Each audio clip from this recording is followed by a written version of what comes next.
Hi മക്കളെ, രണ്ട് കുഞ്ഞു ചാപ്റ്റേഴ്സ് ആണ്. വളരെ കുറഞ്ഞ സമയം കൊണ്ട് എല്ലാ വർഷവും റിപ്പീറ്റഡ് ആയിട്ടുള്ള ചോദ്യങ്ങൾ നമുക്ക് പെട്ടെന്ന് നോക്കാം. അപ്പോൾ ഇത് ഷുവർ ക്വസ്റ്റ്യൻസ് തന്നെ നമുക്ക് പറയാൻ പറ്റും. പുതിയ പാറ്റേൺസ് വരികയാണെങ്കിൽ മാത്രമേ ഈ ചോദ്യങ്ങൾ അല്ലാതെ വരാൻ ചാൻസ് ഉള്ളൂ. അപ്പോൾ അത് നമ്മൾ ലൈവിലും ഡിസ്കസ് ചെയ്യുന്നുണ്ട്. അതുകൊണ്ട് പറയാണ്, നമ്മളുടെ ഇതേപോലെയുള്ള ഷുവർ ക്വസ്റ്റ്യൻസ് എല്ലാ ചാപ്റ്റേഴ്സിനും ചെയ്യുന്നുണ്ട്. താഴെ ഡിസ്ക്രിപ്ഷനിൽ അതേപോലെ കമന്റിലും പ്ലേ ലിസ്റ്റ് ഉണ്ടാവും. ആ ഷുവർ ക്വസ്റ്റ്യൻ പ്ലേ ലിസ്റ്റിലൂടെ നിങ്ങൾ ഗോ ത്രൂ ചെയ്ത് അതിലെല്ലാ ചാപ്റ്റേഴ്സ് കവർ ചെയ്ത് നിങ്ങൾ ഉറപ്പ് വരുത്തുക. സോ സ്റ്റാർട്ട് ചെയ്യുകയാണ്.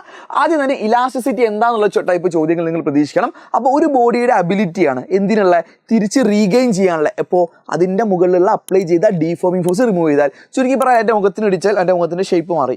ഞാൻ ആ അപ്ലൈ ചെയ്ത ഫോഴ്സ് റിമൂവ് ചെയ്തപ്പോൾ എൻ്റെ ഒറിജിനൽ ഷേപ്പിലൂടെ തിരിച്ചു വന്നു. ഈ സ്വഭാവത്തിന് വിളിക്കുന്ന പേരാണ് ഇലാസ്റ്റിസിറ്റി. അതിന് എക്സാമ്പിൾസ് ചോദിച്ചാൽ റബ്ബർ, സ്റ്റീലൊക്കെ നിങ്ങൾക്ക് എഴുതാൻ പറ്റും. ഇനി അതിന് നേരെ ഓപ്പോസിറ്റ് പ്ലാസ്റ്റിസിറ്റി എന്താണെന്ന് ചോദിച്ചു കഴിഞ്ഞാൽ ചില വസ്തുക്കൾക്ക് ഇങ്ങനെ തിരിച്ചു വരാൻ കഴിയില്ല. അപ്പോൾ ഇതെന്താണ്? Inability of a body to regain it ഷേപ്പാണ്. എക്സാമ്പിൾ വാക്സ്, പുട്ടിയൊക്കെ നിങ്ങൾ ഓർത്ത് വെക്കുക. അടുത്തത് വാട്ട് ഈസ് സ്ട്രെസ് എന്നാണ്. ഇത് നിങ്ങൾ മസ്റ്റ് ആയിട്ട് അറിഞ്ഞിരിക്കേണ്ട ടോപ്പിക്കാണ് ഈ ചാപ്റ്ററിൽ. സ്ട്രെസ് എന്ന് പറഞ്ഞാൽ ഒരു ബോഡിയുടെ മുകളിൽ ഞാൻ ഇതേപോലെ അപ്ലൈഡ് ഫോഴ്സ് ഞാൻ അങ്ങോട്ട് എന്ത് ചെയ്തു, ഒരു ബോഡിയെ പിടിച്ച് വലിച്ചു. അപ്പോൾ അതിൻ്റെ ലെങ്ത് കുറച്ചൊന്ന് കൂടി. അപ്പോൾ എന്താ സംഭവിക്കുക? ഞാൻ ആ ഫോഴ്സ് റിമൂവ് ചെയ്താൽ ഇയാൾ എന്ത് ചെയ്യും? തിരിച്ചു വരാൻ ശ്രമിക്കും അല്ലേ? അതിനർത്ഥം അവിടെ ഒരു റീസ്റ്റോറിംഗ് ഫോഴ്സ് ഉണ്ട്. ഒരു റീസ്റ്റോറിംഗ് ഫോഴ്സ് അവിടെ ഡെവലപ്ഡ് ആവും. ആ റീസ്റ്റോറിംഗ് ഫോഴ്സ് പെർ യൂണിറ്റ് ഏരിയനെ വിളിക്കുന്ന പേരാണ് stress. So restoring force per unit area എന്നാണ് സ്ട്രെസ്സിൻ്റെ പേര്. അതിൻ്റെ യൂണിറ്റ് എന്തായിരിക്കും? ഫോഴ്സിൻ്റെ ന്യൂട്ടൺ ആണ്, ഡിവൈഡഡ് ബൈ ഏരിയൻ്റെ എന്താണ്? മീറ്റർ സ്ക്വയർ ആണ്. അപ്പോൾ ഇതാണ് ഇയാളെ യൂണിറ്റ്. അപ്പോൾ എവിടെ നിങ്ങൾ സ്ട്രെസ് എന്ന് കണ്ടാലും അതിൻ്റെ equation force divided by area നിങ്ങൾ എഴുതിയാൽ മതി കേട്ടോ. അടുത്തത് സ്ട്രെയിൻ എന്താണ്? സ്ട്രെയിൻ എന്ന് ചോദിച്ചാൽ അവിടുത്തെ രണ്ട് ഡെഫിനിഷൻ പറയാറുണ്ട്. അതായത് change in dimension to original ഡയമെൻഷൻ്റെ റേഷ്യോ. അതായത് ഇവിടെ നമ്മൾ നോക്കുകയാണെങ്കിൽ ഇവിടെ ഇയാളെ ലെങ്ത് ആണ് ചേഞ്ച് ആയത് അല്ലേ? ഇതാണ് അതിൻ്റെ ഒറിജിനൽ ലെങ്ത്. അപ്പോൾ ചേഞ്ച് ചെയ്ത length divided by original length ചെയ്താൽ അവിടുത്തെ സ്ട്രെയിൻ കിട്ടും. അപ്പോൾ ബേസിക്കലി സ്ട്രെയിൻ എന്ന് പറഞ്ഞാൽ change in dimension to the original dimension, അല്ലെങ്കിൽ ഫ്രാക്ഷണൽ ചേഞ്ച് ഇൻ ഡയമെൻഷൻ എന്ന് പറയാം. ഇയാൾക്ക് യൂണിറ്റ് ഇല്ല. ഇത് നിങ്ങൾ അറിഞ്ഞു വെക്കണം കേട്ടോ. ഇയാൾ യൂണിറ്റ് ഇല്ലാത്തൊരു ഫിസിക്കൽ ക്വാണ്ടിറ്റിയാണ്. അടുത്തായിട്ട് നമുക്ക് പഠിക്കാനുള്ളത് എത്ര തരം സ്ട്രെസ്, എത്ര തരം സ്ട്രെയിൻ ആണ്. 3 തരം സ്ട്രെസ് ആണ്. Longitudinal stress, shearing stress, volume stress എന്ന് പറയും. കറസ്പോണ്ടിങ് ആയിട്ട് സ്ട്രെയിൻ്റെ പേരുകളും ഒരു മാറ്റവും വരുന്നില്ല. ലോഞ്ചിറ്റ്യൂഡിനൽ സ്ട്രെസ്സിന് കറസ്പോണ്ടിങ് ആയി longitudinal strain, shearing strain, volume strain. വേറെ 2 പേരും കൂടി ഒന്ന് വീഡിയോ പോസ് ചെയ്ത് ഒന്ന് പറയാമോ? ഷിയറിംഗ് സ്ട്രെസ്സിന് വേറെ ഏതെങ്കിലും പേര് നിങ്ങൾക്ക് അറിയാമെങ്കിൽ ഒന്ന് കമൻറ്റ് ചെയ്യണേ. അതേപോലെ വോളിയം സ്ട്രെസ്സിനും വേറൊരു പേരും കൂടി ഉണ്ട്, അതുകൂടി നിങ്ങൾ കമൻറ്റ് ചെയ്യണേ. കമൻറ്റ് ചെയ്തു എന്ന് വിചാരിക്കുന്നു. ഷിയറിംഗ് സ്ട്രെസ്സിനെ ടാൻജൻഷ്യൽ സ്ട്രെസ് എന്നും വോളിയം സ്ട്രെസ്സിനെ ഹൈഡ്രോളിക് സ്ട്രെസ് എന്നുമാണ് അതിൻ്റെ പേരുകൾ. കറസ്പോണ്ടിങ് ആയിട്ട് സ്ട്രെയിനുകളും ഉണ്ടാവും. ഇനി അടുത്തത് ഹൂക്സ് ലോ ഫോർ ഇലാസ്റ്റിസിറ്റി. സ്പ്രിങ്ങിൻ്റെ കേസിൽ നിങ്ങൾ ഹൂക്സ് ലോ പഠിച്ചിട്ടുണ്ട്. ഇത് ഇലാസ്റ്റിസിറ്റിൻ്റെ കേസിലാണ്. അതായത് ലോ വരുന്നത് ഇങ്ങനെയാണ് മക്കളെ. ഫോർ സ്മോൾ ഡിഫോമേഷൻ, അതായത് ചെറുതായിട്ടൊന്ന് ഡിഫോം ചെയ്താൽ, ഒരു ബോഡിയെ ചെറുതായിട്ടൊന്ന് പിടിച്ചു വലിച്ചു കഴിഞ്ഞാൽ അവിടെ ഉണ്ടാകുന്ന stress directly proportional to strain എന്നാണ്. അപ്പോൾ ചെറുതായി പിടിച്ചു വലിക്കുന്നതാണ് ഫോർ സ്മോൾ ഡിഫോമേഷൻ ഉദ്ദേശിച്ചത്. ഇനി വിത്തിൻ എലാസ്റ്റിക് ലിമിറ്റ് എന്ന് വേണമെങ്കിൽ പറയാം. അപ്പോൾ നമുക്ക് ചുരുക്കി പറയുകയാണെങ്കിൽ stress directly proportional to strain എന്നാണ് കേട്ടോ. Stress is directly proportional to strain എന്നാണ് ഹൂക്സ് ലോ പറയുന്നത്. അടുത്തത് വാട്ട് ഈസ് യങ് മോഡുലസ് എന്നുള്ളതാണ്. യങ്സ് മോഡുലസ് എന്നാണ് ചോദ്യങ്ങൾ വരാൻ ചാൻസ്. ഇതൊരു മോഡുലസ് ആണ്. മോഡുലസ് എന്ന് പറഞ്ഞാൽ, അല്ലെങ്കിൽ മോഡുലസ് ഓഫ് ഇലാസ്റ്റിസിറ്റി എന്ന് പറഞ്ഞാൽ സ്ട്രെസ് ബൈ സ്ട്രെയിൻ ആണ്. അതായത് നമ്മളുടെ ഹൂക്സ് ലോയിൽ നിന്ന് നമുക്ക് മനസ്സിലാവുന്ന കാര്യമാണ്, സ്ട്രെസ് ഡിവൈഡഡ് ബൈ സ്ട്രെയിൻ ചെയ്ത് കഴിഞ്ഞാൽ നമുക്ക് എന്ത് കിട്ടും? Modulus of elasticity or elastic modulus കിട്ടും. അപ്പോൾ അതിൻ്റെ 3 തരങ്ങളാണ് നമ്മൾ പഠിക്കാൻ പോകുന്നത്. ഏതൊക്കെ തരങ്ങൾ? ഒന്നാമത്തെ യങ്സ് മോഡുലസ്. അപ്പോൾ ഒന്നാമത് നമ്മൾ പഠിച്ച സ്ട്രെസ് ഏതാ? Longitudinal stress. അതിനെ ലോഞ്ചിറ്റ്യൂഡിനൽ സ്ട്രെയിൻ കൊണ്ട് ഡിവൈഡ് ചെയ്യുക. Longitudinal stress divided by longitudinal strain ആണ് ഇയാൾ ഇക്വേഷൻ. അപ്പോൾ Young's modulus is equal to longitudinal stress divided by longitudinal strain. ഇത്രയല്ലേ ഉള്ളൂ. സിമ്പിൾ അല്ലേ? ഇനി എപ്പോഴാണ് ഇയാളെ യൂസ് ചെയ്യാന്ന് ചോദിച്ചാൽ, ഒരു ഒബ്ജക്റ്റ് ഞാൻ ഇതേപോലെ ഇങ്ങനെ പിടിച്ചു വലിച്ചു. അപ്പോൾ അയാളെ ലെങ്ത് ചേഞ്ച് ആയി എന്ന് വിചാരിക്കുക. ലെങ്ത് ചേഞ്ച് ഉണ്ടെങ്കിൽ അന്നേരമാണ് നമ്മൾ യങ്സ് മോഡുലസ് അവിടെ ഡിഫൈൻ ചെയ്യുക. കൺസെപ്റ്റ് കിട്ടിയോ? അങ്ങനെയാണെങ്കിൽ ഇവിടുത്തെ യങ്സ് മോഡുലസിൻ്റെ ഇക്വേഷൻ എഴുതാൻ നിങ്ങൾ പഠിച്ചേ പറ്റൂ. മസ്റ്റാണ്. സ്ട്രെസ്, ലോഞ്ചിറ്റ്യൂഡിനൽ സ്ട്രെസ് എന്ന് പറഞ്ഞാലും ഏത് സ്ട്രെസ് എന്ന് കണ്ടാലും അവിടെ നിങ്ങൾ force per unit area, force by area എന്ന് എഴുതാം. ഇനി സ്ട്രെയിൻ എന്ന് പറഞ്ഞാൽ അവിടെ എൽ എന്ന് പറഞ്ഞ ഒറിജിനൽ ലെങ്ത് ഉള്ള ഒരു ഒബ്ജക്റ്റ് എന്ത് ചെയ്യാണ്? ഡെൽറ്റ എൽ എമൗണ്ട് ആണ് നീളുന്നത് അല്ലേ? അപ്പോൾ അവിടുത്തെ ചേഞ്ച് ഡയമെൻഷൻ ഏതാ? Delta L divided by original dimension എന്താ? എൽ. ഇയാളൊന്ന് തിരിച്ചിട്ടാൽ നമ്മളുടെ ഇക്വേഷനായി Young's modulus is equal to ഈ എൽ മുകളിലോട്ട് വരും. അപ്പോൾ F L divided by A delta L എന്നാണ് യങ്സ് മോഡുലസിൻ്റെ ഇക്വേഷൻ വരിക കേട്ടോ. ഇതാണ് മസ്റ്റ്. ഇതിൻ്റെ യൂണിറ്റ് ഒന്ന് വീഡിയോ പോസ് ചെയ്ത് നിങ്ങൾ പറയണേ. സ്ട്രെസ്സിൻ്റെ യൂണിറ്റ് ആലോചിക്കുക, സ്ട്രെയിൻ്റെ യൂണിറ്റ് ആലോചിക്കുക, എന്നിട്ട് നിങ്ങൾ അത് ഒന്ന് കമൻറ്റ് ചെയ്യുക. അടുത്തത് നമുക്ക് പഠിക്കാനുള്ള രണ്ടാമത്തെ മോഡുലസ് ആണ് റിജിഡിറ്റി മോഡുലസ് എന്നും മറ്റൊരു പേരെന്താ ഷിയർ മോഡുലസ്. സോ ഈ ചാപ്റ്റർ കുറച്ച് പേരുകളാണ് മക്കളെ. ആ പേരുകൾ കേട്ട് നിങ്ങൾ തെറ്റിദ്ധരിക്കരുത്. റിജിഡിറ്റി മോഡുലസ് അല്ലെങ്കിൽ വേറെ പേരെന്താ ഷിയർ മോഡുലസ്. അപ്പോൾ എന്താ സംഭവം എന്ന് പറഞ്ഞാൽ ഒരു ബോഡിയുടെ മുകളിൽ സൈഡ് വൈസ് ഇതുപോലെ ഫോഴ്സ് ആക്ട് ചെയ്തു. അതായത് ഒരു ഭാഗം ഉറപ്പിച്ച് എൻ്റെ കാൽഭാഗം ഉറപ്പിച്ച് വെച്ച് എൻ്റെ ഹെഡിൻ്റെ മുകളിൽ ടാൻജൻഷ്യലി ഫോഴ്സ് ആക്ട് ചെയ്താൽ ഞാനൊന്ന് ചെരിഞ്ഞു പോകും. ആ കേസാണ്. അപ്പോൾ എൽ ലെങ്ത് സൈഡുള്ള ഒരു ക്യൂബ് അല്ലെങ്കിൽ ഒരു ഒബ്ജക്റ്റ് ഒന്ന് ചെരിഞ്ഞു പോയി. അപ്പോൾ ഇതിൻ്റെ ടോപ്പ് എൻഡ് ഇത്രത്തോളം നീളം അല്ലെങ്കിൽ ഡിസ്പ്ലേസ്ഡ് ആയി അല്ലേ. അപ്പോൾ അവിടെ കുഞ്ഞ് ആംഗിൾ തീറ്റ ഉണ്ടാക്കിയിട്ടുണ്ടാവും. അപ്പോൾ ഇയാളെ ഷേപ്പ് ചേഞ്ച് ചെയ്തു. ഇയാളെ ഷേപ്പ് എന്ത് ചെയ്തു? ചേഞ്ച് സംഭവിച്ചു. അപ്പോൾ ഷേപ്പ് ചേഞ്ച് ചെയ്തു, പക്ഷേ വോളിയം ചേഞ്ച് ഇല്ലെങ്കിൽ അവിടെ നമ്മൾ ഈ സ്ട്രെസ്സിനെ നമ്മൾ വിളിക്കുന്ന പേരാണ് shearing stress and shearing strain. ഷിയറിങ്ങിനെ തന്നെ നമ്മൾ എന്ത് വിളിക്കും? ടാൻജൻഷ്യൽ എന്ന് വിളിക്കും. ഇനി ഇവിടുത്തെ മോഡുലസ് എങ്ങനെ ഡിഫൈൻ ചെയ്യുക? ഏത് മോഡുലസ് ആണെങ്കിലും നമുക്ക് മോഡുലസ് ഷിയർ മോഡുലസിനെ ജി എന്ന് വിളിക്കാം. നമുക്ക് ഡിഫൈൻ ചെയ്യാം. അവിടുത്തെ സ്ട്രെസ്, അതായത് ഇവിടുത്തെ സ്ട്രെസ് ഏതാ? Shearing stress divided by shearing strain. Shearing strain എന്നാണ് ഇക്വേഷൻ. എന്താ ഷിയറിംഗ് സ്ട്രെസ്സിൻ്റെ ഇക്വേഷൻ? ഏത് സ്ട്രെസ് ആണെങ്കിലും ഫോഴ്സ് ഡിവൈഡഡ് ബൈ ഏരിയ എന്ന് എഴുതാം. ഡിവൈഡഡ് ബൈ ഇവിടുത്തെ സ്ട്രെയിൻ എത്ര അറിയോ? ഇവിടുത്തെ സ്ട്രെയിന് ഈ ഡെൽറ്റ എക്സ് ഡിവൈഡഡ് ബൈ അതിൻ്റെ മാറാത്ത സാധനം ഏതാ അറിയോ? ലെങ്ത് എൽ ആയിരിക്കും കേട്ടോ. മാറാത്തത് എൽ ആയിരിക്കും. ഡെൽറ്റ എക്സ് ബൈ എൽ ആയിരിക്കും. അപ്പോൾ ഇയാളൊന്ന് തിരിച്ചിട്ടെ.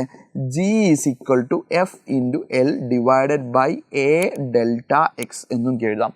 പോരാത്തതിന് ഇതിന് വേറൊരു ഫോർമാറ്റും കൂടിയുണ്ട്. ഇവിടെ ഈ ട്രയാങ്കിൾ നോക്കുകയാണെങ്കിൽ ടാൻ തീറ്റ എന്ന് പറഞ്ഞു കഴിഞ്ഞാൽ delta X by L. And ഈ ആംഗിൾ ചെറുതായതുകൊണ്ട് തന്നെ എനിക്ക് തീറ്റ എന്നും എഴുതാം. ടാൻ തീറ്റ എന്ന് എഴുതാം. Theta is equal to delta X divided by delta L എന്ന് എഴുതാം. ഡെൽറ്റ എക്സ് ബൈ എൽ എന്ന് എഴുതാം. ഓക്കെ അല്ലേ? അപ്പോൾ ഇവിടെ ഈ ഡെൽറ്റ എക്സ് ബൈ എല്ലിന് വരെ എനിക്ക് ആരും എഴുതാം? തീറ്റ എന്ന് എഴുതാം. അപ്പോൾ ജിക്ക് മറ്റൊരു ഇക്വേഷനായി എഫ് ഡിവൈഡഡ് ബൈ എ തീറ്റ എന്നും എഴുതാം. സോ ഇതാണ് റിജിഡിറ്റി മോഡുലസ് അല്ലെങ്കിൽ ഷിയർ മോഡുലസ് കാണാനുള്ള ഇക്വേഷൻ. സെറ്റ് അല്ലേ? ക്ലിയർ അല്ലേ? ഒന്ന് എഴുതിയെടുത്തേ. വീഡിയോ പോസ് ചെയ്തിട്ടാണെങ്കിൽ നിങ്ങൾ എഴുതിയെടുക്കണം കേട്ടോ. മനസ്സിലാക്കുക, ഡെഫിനേഷൻ എഴുതുക, ഇക്വേഷൻ എഴുതുക, ചിത്രം വരയ്ക്കാൻ പഠിക്കുക. അടുത്തത് ബൾക്ക് മോഡുലസാണ്. എപ്പോഴാണ് ബൾക്ക് മോഡുലസ് അപ്ലൈ ചെയ്യാന്ന് വെച്ചാൽ നേരത്തെ പറഞ്ഞ കേസ് നിങ്ങൾ ആലോചിച്ച് നോക്കുക. ഷേപ്പ് ചേഞ്ച് ചെയ്തു, വോളിയം ചേഞ്ച് ചെയ്തില്ലെങ്കിൽ അതിനെ വിളിക്കുന്ന പേരാണ് റിജിഡിറ്റി അല്ലെങ്കിൽ ഷിയർ മോഡുലസ്. ഇനി നേരെ തിരിച്ചാലോചിച്ച് നോക്ക്. അതായത് ഷേപ്പ് ചേഞ്ച് ഇല്ല, പക്ഷെ എന്തുണ്ട്? വോളിയം ചേഞ്ച് ഉണ്ട്. അപ്പോൾ ഒരു ബോഡിയുടെ ഷേപ്പ് ചേഞ്ച് ഇല്ല പക്ഷെ വോളിയം ചേഞ്ച് ആവുന്നുണ്ടെങ്കിലോ അങ്ങനെയുള്ള കേസിലെ സ്ട്രെസ്സിനെ വിളിക്കുന്ന പേരാണ് വോളിയം സ്ട്രെസ്സും വോളിയം സ്ട്രെയിനും. അപ്പോൾ അവർ തമ്മിലുള്ള റേഷ്യോനെ വിളിക്കുന്ന പേരാണ് ബൾക്ക് മോഡുലസ്. കിട്ടിയല്ലോ? ഒന്നുകൂടി റിപ്പീറ്റ് ചെയ്യാം. ഷേപ്പ് ചേഞ്ച് ചെയ്യുന്നില്ല പക്ഷെ വോളിയം ചേഞ്ച് ആവുന്നുണ്ടെങ്കിൽ വോളിയം ചേഞ്ച് ഉണ്ടെങ്കിൽ അന്നേരം വിളിക്കുന്ന സ്ട്രെസ്സിനെ വിളിക്കുന്ന പേരാണ് വോളിയം സ്ട്രെസ്, അന്നേരം വിളിക്കുന്ന സ്ട്രെയിനിന് പേരാണ് വോളിയം സ്ട്രെയിൻ. അപ്പോൾ ഇവർ തമ്മിലുള്ള റേഷ്യോനെ വിളിക്കുന്ന പേരാണ് ബൾക്ക് മോഡുലസ്. ഇനി എപ്പോഴാണ് ഇവർ വരിക എന്ന് ചോദിച്ചാൽ ഒരു ഒബ്ജക്റ്റിനെ ഞാൻ എന്ത് ചെയ്തു? വെള്ളത്തിലിട്ടു. വി വോളിയത്തിലുള്ള ഒരു ഒബ്ജക്റ്റിനെ വെള്ളത്തിലിട്ടു. അപ്പോൾ അതിൻ്റെ എല്ലാ സൈഡിനും ഈക്വൽ ആയിട്ട് ഇതിനെന്ത് ചെയ്യും? ഇതിനെ പ്രഷർ എക്സേർട്ട് ചെയ്യും അല്ലേ? അപ്പോൾ ഇയാളെന്നാ സംഭവിക്കുക? ഇയാളൊന്ന് വോളിയം ഒന്ന് കുറഞ്ഞു. അപ്പോൾ കുറഞ്ഞിരിക്കുന്ന വോളിയം ഡെൽറ്റ വി ആണ്. ഡെൽറ്റ വി വോളിയം കുറയുകയാണ് ചെയ്യുക. ഓക്കെ, അതൊന്ന് കുറഞ്ഞു. അപ്പോൾ അങ്ങനെയാണെങ്കിൽ ഇവിടെ നമ്മൾ bulk modulus B is equal to ഇവിടെയുള്ള സ്ട്രെസ്, അതേതാ? വോളിയം സ്ട്രെസ്സിനെ എന്തുകൊണ്ട് ഡിവൈഡ് ചെയ്യാണ്? വോളിയം സ്ട്രെസ്സിനെ വോളിയം സ്ട്രെയിൻ കൊണ്ട് നമ്മൾ ഡിവൈഡ് ചെയ്യുക. ഇനി വോളിയം സ്ട്രെസ്സിൻ്റെ കേസിൽ ഇയാളെ കേസിൽ മാത്രം ഫോഴ്സ് ബൈ ഏരിയനെ നമുക്ക് പ്രഷർ ഓർ എക്സസ് പ്രഷർ എന്ന് വിളിക്കുക കേട്ടോ. ഇയാളെ കേസിൽ മാത്രം. അപ്പോൾ ഇയാളെ കേസിൽ വോളിയം സ്ട്രെസ്സിന് ഞാൻ പി എന്നാണ് എഴുതുന്നത്. ഡിവൈഡഡ് ബൈ വോളിയം സ്ട്രെയിൻ എത്ര ആയിരിക്കും? വോളിയം സ്ട്രെയിൻ അവിടെ ചേഞ്ച് ചെയ്തത് delta V divided by original volume V. ഇനി വോളിയം കുറഞ്ഞതുകൊണ്ട് ഞാൻ ഇവിടെ ഒരു മൈനസ് കൊടുക്കും. അപ്പോൾ ഇതൊന്ന് റീഅറേഞ്ച് ചെയ്തേ. Bulk modulus is equal to ഈ വി മുകളിൽ പോട്ടെ. അപ്പോൾ minus P V by delta V എന്ന് കിട്ടും. സോ ഇതാണ് ബൾക്ക് മോഡുലസ് കാണാനുള്ള ഇക്വേഷൻ. ആൻഡ് ഈ നെഗറ്റീവ് എന്തിനാണ് ഉദ്ദേശിക്കുന്നത്? ഒന്ന് വീഡിയോ പോസ് ചെയ്ത് ഒന്ന് ആലോചിച്ച് നോക്കിക്കേ. നെഗറ്റീവ് കൊടുക്കുന്നത് വോളിയം കുറഞ്ഞു സൂചിപ്പിക്കാനാണ്. അങ്ങനെയാണെങ്കിൽ കുറച്ച് മെറ്റൽസിൻ്റെ bulk modulus, rigidity modulus, Young's modulus തന്നിട്ടുണ്ട്. അപ്പോൾ ഇത് പ്രകാരം നമുക്ക് ഏറ്റവും അടിപൊളി, ഇത് കൂടുന്തോറും നല്ലതാണ് കേട്ടോ. യങ്സ് മോഡുലസ്, ബൾക്ക്, റിജിഡിറ്റി കൂടുന്തോറും ഇലാസ്റ്റിസിറ്റിയും ബ്രേക്കിംഗ് സ്ട്രെസ്സും കൂടും. സോ നമുക്ക് യങ്സ് മോഡുലസ് എന്താണ്, യങ്സ് മോഡുലസ് ഒക്കെ എന്താ ബ്രേക്കിംഗ് സ്ട്രെസ് എന്നല്ല, നമുക്ക് അയാൾക്ക് കപ്പാസിറ്റി ഉള്ള, അയാൾക്ക് താങ്ങാൻ പറ്റുന്ന കപ്പാസിറ്റി കൂടും. അപ്പോൾ യങ്സ് മോഡുലസ് കൂടുന്നത് നല്ലതാണ്. അപ്പോൾ നമുക്ക് സ്റ്റീലാണ് നമ്മൾ കൂടുതൽ ഉപയോഗിക്കുന്നത്. അതുമായി ബന്ധപ്പെട്ട ചോദ്യങ്ങളുണ്ട്. അപ്പോൾ ഒറ്റ ചോദ്യം കൂടി, what is compressibility reciprocal of bulk modulus? ബൾക്ക് മോഡുലസിനെ പിടിച്ച് റെസിപ്രോക്കൽ ആക്കിയാൽ നമുക്ക് കിട്ടുന്നതാണ് കംപ്രസിബിലിറ്റി, അറിഞ്ഞു വെക്കുക.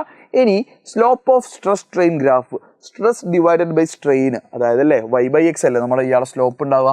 ഒരു ഗ്രാഫിൻ്റെ സ്ലോപ്പ് എങ്ങനെ കാണുക, y ഡിവൈഡഡ് ബൈ x. ഇവിടുത്തെ y ആരാ, സ്ട്രെസ് ആണ്, ഡിവൈഡഡ് ബൈ ഇവിടുത്തെ സ്ട്രെയിൻ, എക്സ് ആക്സ് ആരാ, സ്ട്രെയിൻ, സ്ട്രെസ് ബൈ സ്ട്രെയിൻ. അപ്പോൾ basically slope of a stress strain graph എന്ത് വരും, modulus of elasticity. Stress divided by strain എന്ന് പറഞ്ഞാൽ മോഡുലസ് ഓഫ് ഇലാസ്റ്റിസിറ്റി ആണ്. ക്ലിയർ അല്ലേ? അല്ലെങ്കിൽ യങ്സ് മോഡുലസ് പറഞ്ഞാലും മതി കേട്ടോ, ഏതെങ്കിലും ഒരു മോഡുലസിൻ്റെ പേര് പറഞ്ഞാലും ഓക്കെയാണ്. ഇനി ഏതാണ് കൂടുതൽ ഇലാസ്റ്റിക്, സ്റ്റീലാണോ റബ്ബറാണോ? സ്റ്റീലായിരിക്കും ഓബിയസ്ലി. അതിന് കാരണം Young's modulus of steel greater than Young's modulus of rubber ആണെന്ന് എഴുതി വെച്ചാൽ മതി. സോ സ്റ്റീലാണ് കൂടുതൽ എലാസ്റ്റിക്, ആരെക്കാൾ, റബ്ബറിനേക്കാൾ. അടുത്ത കേസ് സ്ട്രെസ് സ്ട്രെയിൻ ഗ്രാഫ്. ഈ ചാപ്റ്ററിലെ ഏറ്റവും ഇമ്പോർട്ടൻ്റ് ആയിട്ട് ഏറ്റവും ഷുവറായി നിങ്ങൾ പഠിക്കേണ്ടത് ഈ ഒരു ടോപ്പിക്കാണ്. Stress strain graph of a tensile material. Graph അവർ തരും, അല്ലെങ്കിൽ ഈ ഷേപ്പ് നിങ്ങൾ ആലോചിച്ച് വെക്കുക. അപ്പോൾ ഇതിൽ ചില പോയിന്റ്സ് നിങ്ങൾ മാർക്ക് ചെയ്യണം. പോയിന്റ്സിൻ്റെ പേര് ഇവിടെ പറഞ്ഞിട്ടുണ്ട്, ABCDE എന്ന് പറഞ്ഞിട്ടുണ്ട്. അപ്പോൾ സ്ട്രെസ് വേഴ്സസ് സ്ട്രെയിനാണ് നമ്മൾ വരച്ച് കഴിഞ്ഞത്. ആൻഡ് ഇവിടെ നിങ്ങൾ നോക്കി കഴിഞ്ഞാൽ O മുതൽ A എന്ന് പറഞ്ഞ പോയിന്റ് വരെ, O മുതൽ A എന്ന് പറഞ്ഞ പോയിന്റ് വരെ ഹൂക്സ് ലോ ഒബേ ചെയ്യും. അപ്പോൾ എ കഴിഞ്ഞാൽ പിന്നെ ഹൂക്സ് ലോ ഒബേ ചെയ്യില്ല. എ എന്ന് പറഞ്ഞ പോയിന്റ് കഴിഞ്ഞാൽ പിന്നെ ഹൂക്സ് ലോ ഒബേ ചെയ്യില്ല. അതുകൊണ്ട് എയുടെ വിളിക്കുന്ന പേര് പ്രൊപ്പോർഷണൽ ലിമിറ്റ് എന്നാണ്. പ്രൊപ്പോർഷണൽ ലിമിറ്റ്, ഹൂക്സ് ലോയുടെ പ്രൊപ്പോർഷണാലിറ്റി അവസാനിക്കുന്ന ലാസ്റ്റ് പോയിന്റ് ആണ് എ. കഴിഞ്ഞാൽ പിന്നെ അനുസരിക്കില്ല. അതുകൊണ്ട് എ കഴിഞ്ഞാൽ പിന്നെ ഗ്രാഫ് സ്ട്രെയിറ്റ് ലൈൻ അല്ല, വളയും. റെഡി? ഇനി ബി എന്ന് പറഞ്ഞ പോയിന്റ് വരെയാണ് മെറ്റീരിയൽ എന്ത്, എലാസ്റ്റിക്. അപ്പോൾ അപ് ടു ബി എന്താണ്, ഇലാസ്റ്റിക്കാണ്. ബി കഴിഞ്ഞാൽ എലാസ്റ്റിക് ആണോ അല്ല. അപ്പോൾ ബീനെ വിളിക്കുന്ന പേരാണ് എലാസ്റ്റിക് ലിമിറ്റ്, അല്ലെങ്കിൽ വേറൊരു പേരുണ്ട് yീൽഡ് പോയിന്റ് അല്ലെങ്കിൽ ഇലാസ്റ്റിക് ലിമിറ്റ്. പ്രത്യേകം പഠിക്കണേ, ഏത് വരെയാണ്, ബി വരെയാണ് എലാസ്റ്റിക്. ബി കഴിഞ്ഞാൽ പിന്നെ എലാസ്റ്റിക് അല്ല, ബി കഴിഞ്ഞാൽ അയാൾ പ്ലാസ്റ്റിക്കാണ്. Beyond B it's plastic. And സിക്ക് പ്രത്യേകിച്ച് പേരൊന്നുമില്ല. ഡി എന്ന് പറഞ്ഞാൽ ഈ പോയിന്റിൻ്റെ, നമ്മുടെ ഗ്രാഫിൻ്റെ ഏറ്റവും അൾട്ടിമേറ്റ് പോയിന്റ് ആണ്. അപ്പോൾ അതിനെ അൾട്ടിമേറ്റ് ടെൻസൈൽ സ്ട്രെങ്ത് എന്നോ അല്ലെങ്കിൽ പോയിന്റ് എന്ന് വിളിക്കും കേട്ടോ. അൾട്ടിമേറ്റ് ടെൻസൈൽ സ്ട്രെങ്ത് അല്ലെങ്കിൽ പോയിന്റ് എന്ന് വിളിക്കും. ഇനി ഡീൻ്റെ പേര് പഠിച്ചില്ലെങ്കിൽ കുഴപ്പമില്ല. എടാ ഡിക്ക് കറസ്പോണ്ടിങ് ആയിട്ട് ഇതാ ഇവിടെ ഒരു എന്തുണ്ട്, ഇവിടെ ഒരു SU എന്ന് പറഞ്ഞ ടേം ഉണ്ട്. SU എന്നും പറയും, അല്ലെങ്കിൽ സിഗ്മ യു എന്നും പറയും. അപ്പോൾ എന്താ ഈ SU എന്ന് വെച്ചാൽ അൾട്ടിമേറ്റ് ടെൻസൈൽ സ്ട്രെസ്. നമ്മളെ മെറ്റീരിയലിനും എക്സ്പീരിയൻസ് ചെയ്യുന്ന മാക്സിമം സ്ട്രെസ്സിന് വിളിക്കുന്ന പേരാണ് SU, ultimate tensile stress. Ready? ഇനി അതിന് കറസ്പോണ്ടിങ് ആയിട്ട് ഇതേപോലെ ലാസ്റ്റ് ഒരു E എന്ന് പറഞ്ഞ പോയിന്റ് എത്തിയാൽ മെറ്റീരിയൽ പൊട്ടിപ്പോവും. അതിനെ വിളിക്കുന്ന പേരാണ് ഫ്രാക്ചർ പോയിന്റ് എത്തിയാൽ പിന്നെ എന്താ, ഇപ്പം ഡാമേജ് ആയിപ്പോവും. സിമിലർലി ബിക്ക് കറസ്പോണ്ടിങ് ആയിട്ട് ഇവിടെ എന്തുണ്ട്, സിഗ്മ Y എന്നോ അല്ലെങ്കിൽ SY എന്നോ റെപ്രസെന്റ് ചെയ്യാം. എന്തായിരിക്കും ബിയുടെ പേര് ആലോചിച്ച്, ബിയുടെ പേര് എലാസ്റ്റിക് ലിമിറ്റ് അല്ലെങ്കിൽ yീൽഡ് പോയിന്റ് എന്നാണ്. അപ്പോൾ ഇയാളെ പേര്, ഈ സ്ട്രെസ്സിൻ്റെ പേര് yീൽഡിങ് സ്ട്രെസ് അല്ലെങ്കിൽ എലാസ്റ്റിക് സ്ട്രെസ് എന്നൊക്കെ പറയാൻ പറ്റും. സെറ്റ് അല്ലേ? അപ്പോൾ ഇത്രയും പോയിന്റ്സ് ആണ് ഇതിന്ന് പഠിക്കാനുള്ളത്. ആൻഡ് ഒരാളും കൂടിയുണ്ട് ഇവിടെ.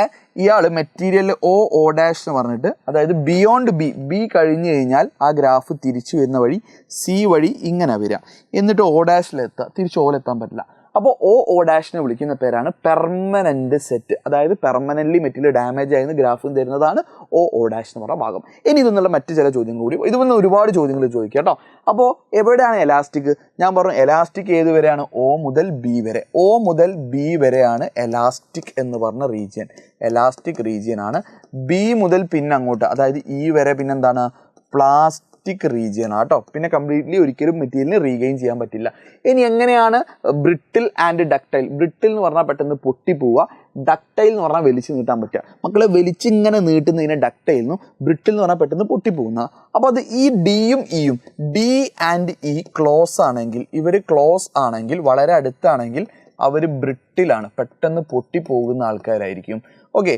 എന്നാൽ ബിയും ഡിയും ഫാർ ആണെങ്കിൽ അവർ ഡക്ടൈൽ ആണെന്ന് പറയാം. അതായത് പെട്ടെന്ന് പൊട്ടിപ്പോലെ വലിച്ചു നീട്ടാൻ പറ്റുന്നുണ്ട്, മനസ്സിലാക്കുക. ഇനി ഇതുമായി ബന്ധപ്പെട്ട ചില ചോദ്യങ്ങൾ, ഇതുപോലെ ചോദ്യങ്ങൾ വരും. ഗ്രാഫ് തന്നു എന്നിട്ട് ചോദിക്കുകയാണ്, ഇതിലേതാണ് റോപ്പ് ഉണ്ടാക്കാൻ ഉപയോഗിക്കുന്നത്? For cranes. ക്രെയിൻ ഉണ്ടാക്കാനുള്ള റോപ്പ് നമ്മൾ ഏതാ യൂസ് ചെയ്യാണ്. അപ്പോൾ ഇവിടെ നമുക്ക് മനസ്സിലാക്കാൻ പറ്റുന്ന കാര്യം സ്ലോപ്പ് എന്താ തരിക മക്കളെ? സ്ലോപ്പ് യങ്സ് മോഡുലസ് അല്ലെങ്കിൽ മോഡുലസ് തരും, Young's modulus. And Young's modulus കൂടുന്തോറും ഇലാസ്റ്റിസിറ്റി കൂടും. ഇലാസ്റ്റിസിറ്റി എന്ത് ചെയ്യും? കൂടുക ചെയ്യുക, ഇലാസ്റ്റിസിറ്റി കൂടും. അപ്പോൾ കൂടുതൽ സ്ലോപ്പുള്ള ആൾക്ക് കൂടുതൽ ഇലാസ്റ്റിസിറ്റി, അപ്പോൾ അയാൾ കുറച്ചും കൂടി എന്ത് നിലനിൽക്കും, അയാൾക്ക് കുറച്ചുകൂടി സ്ട്രെസ്സിനെ എന്ത് ചെയ്യാം, വിത്ത്സ്റ്റാൻഡ് ചെയ്യാൻ പറ്റും. അപ്പോൾ എ ആണോ ബി ആണോ കൂടുതൽ കർവുള്ള സ്ലോപ്പുള്ള? എ ആണല്ലേ, എ ആണ് കൂടുതൽ സ്ലോപ്പ് ഉള്ളത്. അതുകൊണ്ട് തന്നെ Young's modulus of A greater than Young's modulus of B ആയിരിക്കും. അപ്പോൾ നമ്മൾ ആരാണ്? യങ്സ് മോഡുലസ് കൂടുതലുള്ള ആളാണ് റോപ്പിനൊക്കെ വേണ്ടി യൂസ് ചെയ്യുക. സോ എ എന്ന് പറഞ്ഞ മെറ്റീരിയലാണ് നമ്മൾ യൂസ് ചെയ്യുക കേട്ടോ. ക്ലിയർ അല്ലേ? ഇനി അടുത്ത എന്താണ് ഇലാസ്റ്റോമേഴ്സ് എന്ന് വെച്ചാൽ എന്താണ്? ഇലാസ്റ്റോമേഴ്സ് എന്ന് പറഞ്ഞാൽ നമ്മുടെ റിയൽ ലൈഫിൽ ഇലാസ്റ്റിക് മെറ്റീരിയൽസ് എന്ന് പറയുന്ന ആൾക്കാരൊക്കെ ഇലാസ്റ്റോമേഴ്സ് ബേസിക്കലി കുറച്ച് പിടിച്ചു വലിച്ചാൽ ഒരുപാട് വലിയുന്നവ. അതായത് കുറഞ്ഞ സ്മോൾ സ്ട്രെസ്സിന് ലാർജ് സ്ട്രെയിൻ പ്രൊഡ്യൂസ് ചെയ്യുന്ന പറ്റുന്ന ആൾക്കാരെ വിളിക്കുന്നവരാണ് എലാസ്റ്റോമേഴ്സ്. അപ്പോൾ substances like tissue of aorta അല്ലെങ്കിൽ rubber which can stretch to cause large strain. Large strain എന്ന് പറഞ്ഞാൽ ഒരുപാട് വലിയാൻ പറ്റും. എക്സാമ്പിൾ ഏതൊക്കെയാണ്? അയോട്ട അല്ലെങ്കിൽ റബ്ബർ. അതിൻ്റെ സ്ട്രെസ് സ്ട്രെയിൻ ഗ്രാഫ് വരയ്ക്കാൻ പറഞ്ഞാൽ അതിൻ്റെ ഷേപ്പ് നിങ്ങളൊന്ന് ആലോചിച്ച് വെക്കുക. അതിൻ്റെ shape stress versus strain graph വരച്ചു കഴിഞ്ഞാൽ അതിൻ്റെ ഷേപ്പ് ഇതാ ഇങ്ങനെയായിരിക്കും കേട്ടോ, ഇങ്ങനെയായിരിക്കും. അടുത്തത് why beams with cross sectional shape is of capital I. Capital I ഷേപ്പിലാണ് നമ്മൾ ബീംസ് ഉണ്ടാക്കുക. അതിന് കാരണം ഈ ഭാഗത്തുള്ള മെറ്റീരിയലൊക്കെ നമുക്ക് കട്ട് ചെയ്ത് കഴിഞ്ഞാൽ നമുക്ക് ഒരുപാട് എന്ത് ചെയ്യാം, മെറ്റീരിയലിൻ്റെ വെയിറ്റ് കുറയ്ക്കാം, കോസ്റ്റ് കുറയ്ക്കാം വിത്തൗട്ട് സാക്രിഫൈങ് സ്ട്രെങ്ത്. ആൻഡ് മറ്റൊരു കാര്യമുണ്ട് ബക്കിളിങ്. ബക്കിളിങ് എന്ന് പറഞ്ഞാൽ ഇതുപോലെ ഒരു ബീം അല്ലെങ്കിൽ ഗിർഡറിൻ്റെ മുകളിൽ ഫോഴ്സ് കൊടുത്താൽ അയാളിങ്ങനെ സൈഡ് വൈസ് ബെൻഡായി പോകും. അതിനെ പറയുന്ന പേരാണ് ബക്കിളിങ്. ഈ ബക്കിളിങ് എന്ന് പറഞ്ഞ പരിപാടി ഒഴിവാക്കാൻ നമുക്ക് എന്ത് ചെയ്യാം, ഈ ഐ ഷേപ്പ് ബീമിലൂടെ സാധ്യമാണ്. സോ ഇത്രയും ചോദ്യങ്ങളാണ് നമ്മളുടെ സോളിഡ്സ് എന്ന് പറഞ്ഞ ചാപ്റ്ററിലുള്ള. ഇനി യൂണിറ്റ്സ് ആൻഡ് മെഷർമെൻറ്റ്. അതിൽ വളരെ സിമ്പിളായിട്ട് കുറേ കാര്യങ്ങൾ നിങ്ങൾക്ക് ഓൾറെഡി അറിയാം. ഇതൊക്കെ നിങ്ങൾക്ക് അറിയുന്നതാണ്. ഡിഫറെൻറ്റ് സിസ്റ്റം ഓഫ് യൂണിറ്റ്സിൽ FPS, CGS, MKS ടേബിളിൽ ഒരു പ്രശ്നമില്ല എന്ന് വിചാരിക്കുന്നു. ടേബിൾ അതുപോലെ തന്നെ നിങ്ങൾ പഠിക്കുക. ഇനി അടുത്തത് ഫണ്ടമെൻ്റൽ ക്വാണ്ടിറ്റീസ് 7 എണ്ണവും അതിൻ്റെ യൂണിറ്റും കൃത്യമായിട്ട് പഠിക്കുക. അറിയാത്തൊരു കുട്ടി പോലും ഇല്ല എന്നാണ് ഞാൻ മനസ്സിലാക്കുന്നത്. ഫോർ എക്സാമ്പിൾ amount ഓഫ് സബ്സ്റ്റൻസിൻ്റെ SI യൂണിറ്റ് മോളാണ്. കാൻഡിലയുടെ ഫിസിക്കൽ ഫണ്ടമെൻ്റൽ ക്വാണ്ടിറ്റി ലൂമിനസ് ഇൻറ്റൻസിറ്റിയാണ്. കറണ്ടിൻ്റെത് ആംബിയർ ആണ്, അല്ലെങ്കിൽ ആംബിയറിൻ്റെ കറണ്ടാണെന്നൊക്കെ അറിഞ്ഞു വെക്കുക. ആൻഡ് 1 ആങ്സ്ട്രം എത്ര മീറ്റർ ആണെന്നുള്ള ടൈപ്പ് ചോദ്യങ്ങളുണ്ടാവും. 10⁻⁻10 എന്ന് മാത്രം എഴുതിയാൽ പോരാ, മീറ്റർ എന്നും കൂടി എഴുതണം കേട്ടോ. 1 ആങ്സ്ട്രം ഈസിക്കൽ 10⁻⁻10 മീറ്റർ ആണ്. അടുത്തത് എന്താണ് SI unit of plane angle? Plane ആംഗിളിൻ്റെ SI യൂണിറ്റിൻ്റെ പേര് റേഡിയൻ എന്നാണ് കേട്ടോ. റേഡിയൻ സിമ്പിൾ എന്താടാ? RAD. അങ്ങനെയാണ് ഞാൻ നിങ്ങൾക്കൊരു ക്വസ്റ്റ്യൻ ചോദിക്കുകയാണ്. 360 ഡിഗ്രി എത്ര റേഡിയൻ ആണെന്നാണ് നിങ്ങൾ ട്രിഗ്നോമെട്രിയിൽ ഈ വർഷം പഠിച്ചത്? ഒന്ന് കമൻറ്റ് ചെയ്യണേ വീഡിയോ പോസ്റ്റ് ചെയ്തിട്ട്. അങ്ങനെയാണെങ്കിൽ SI unit of solid angle. Solid ആംഗിളിൻ്റെ SI യൂണിറ്റ് സ്റ്റെറേഡിയൻ എന്നാണ്. സ്റ്റെറേഡിയൻ എന്നാണ്. സിമ്പിൾ എന്താ വരുന്നത് വെച്ചാൽ SR എന്നാണ് വരുന്നത് കേട്ടോ. ദാറ്റ്സ് ഇറ്റ്, അത്രയേ ഉള്ളൂ. ഇനി ഡയമെൻഷൻ ഇല്ലാത്ത കുറച്ച് ക്വാണ്ടിറ്റീസിൻ്റെ പേര് പഠിക്കണം. Plane angle, solid angle, strain, relative density ഒന്നും എന്തില്ല, ഡയമെൻഷൻ ഇല്ല കേട്ടോ. ഇനി പ്രിൻസിപ്പിൾ ഓഫ് ഹോമോജിനിറ്റി സ്റ്റേറ്റ് ചെയ്യാൻ നിങ്ങൾ പഠിച്ചിട്ടുണ്ടാവും. Dimension of LHS and RHS of an equation must be same. LHSൻ്റെയും RHSൻ്റെയും ഡയമെൻഷൻ ഈക്വൽ ആണ്. അപ്പോൾ LHS ഈക്വൽ ടു RHS എന്ന് മാത്രം എഴുതിയാൽ പോരാ, ആ സ്ക്വയർ ബ്രാക്കറ്റ് ഇടാൻ നിങ്ങൾ മറന്നു പോകരുത് കേട്ടോ. അല്ലെങ്കിൽ ഇങ്ങനെയും പറയാം, dimensions of all terms in equation must be same എന്ന് പറയാം. പക്ഷേ ഇത് എഴുതിയാൽ മതി. നിങ്ങൾ ആ സ്റ്റേറ്റ്മെൻറ്റ് എഴുതാൻ പഠിക്കണം, സ്ക്വയർ ബ്രാക്കറ്റ് ഇടാൻ മറക്കരുത്. അപ്പോൾ ഇതിനുമായി ബന്ധപ്പെട്ട ചില അപ്ലിക്കേഷൻ ചോദ്യം ഉണ്ടാവും. അതിലൊന്നാണ് can time and velocity B added? ഇല്ല, ടൈമിനെ വെലോസിറ്റി ആയിട്ട് ആഡ് ചെയ്യാൻ പറ്റും. ഇല്ല, ടൈമിനെ ടൈമായിട്ടും വെലോസിറ്റി ആയിട്ട് ആഡ് ചെയ്യാൻ പറ്റൂ. അപ്പോൾ ഇത് ആരാണ്? പ്രിൻസിപ്പിൾ ഓഫ് ഹോമോജീനിറ്റി പറയുന്ന കേട്ടോ. സോ പ്രിൻസിപ്പിൾ ഓഫ് ഹോമോജീനിറ്റി പ്രകാരം സെയിം ഫണ്ടമെൻ്റൽ ക്വാണ്ടിറ്റീസ് ഉള്ള, അതായത് എയും ബിയും കൂട്ടണോ കുറയ്ക്കണമെങ്കിൽ അതിനുള്ള കണ്ടീഷൻ എന്താ? എന്റെ ഡയമെൻഷനും ബിൻ്റെ ഡയമെൻഷനും എന്തായിരിക്കണം? ഈക്വൽ ആയിരിക്കണം. റെഡി. അടുത്തത് ഇതുപോലുള്ള check the correctness of equation ഉണ്ടാവും. അപ്പോൾ ഇതുപോലെ ഒരു ഇക്വേഷൻ എന്നാൽ കറക്റ്റ് ആണോ ചെക്ക് ചെയ്യാൻ വേണ്ടി നിങ്ങൾ എന്ത് ചെയ്തില്ല, ടേംസിനെ കണ്ടെത്താം. അപ്പോൾ ഏതൊക്കെ? ഒന്ന് V² ആണ്, മറ്റേത് U² ആണ്, മറ്റൊന്ന് 2as ആണ്. ഇവർക്ക് എല്ലാവർക്കും സെയിം ഡയമെൻഷൻ ആണോ നമുക്ക് ചെക്ക് ചെയ്യാം. V² ഡയമെൻഷൻ എങ്ങനെയാണ് കാണുക? V എന്ന് പറഞ്ഞാൽ നമുക്ക് അറിയുന്ന കാര്യമാണ്, വെലോസിറ്റിയാണ്. വെലോസിറ്റി L_T⁻⁻1 ആണ്. അതിന് സ്ക്വയർ വരുമ്പം L²T⁻⁻2 എന്ന് വരും.